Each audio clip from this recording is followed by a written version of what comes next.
right from when I was a young girl, I dreamt of working with children. I always planned on having gardens and nurturing the children and just connecting with them and giving them joyful moments so they can grow and develop. My name is Mary Turner, and I own a licensed childcare named Mimi's House Family Childcare here in Lansing, Michigan. I've been a licensed childcare provider for 21 years and proudly serve West Lansing community.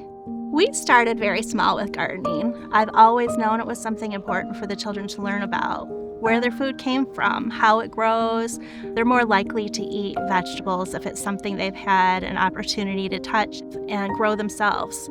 So we started small with container gardening. We're a childcare provider, we're on a budget.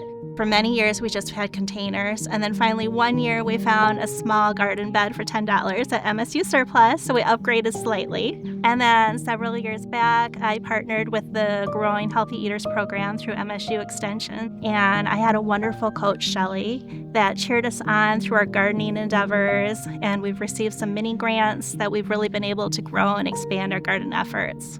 I feel really proud and grateful for the work that we've done. I see that these years of early childhood are pivotal for children. They're huge for child development. They're forming lifelong habits. I've been able to see that the children are not only growing foods, but they're also tasting foods that they probably would otherwise not eat. They're learning where food comes from, and they're connecting with nature. And I really believe that's going to last a lifetime. Well, I believe that we all can be community champions. We all have that within ourselves. Follow your passions. What are you really committed to? What is that passion? And work hard towards that. If we each do our part, we can all be champions in the community, and how beautiful is that?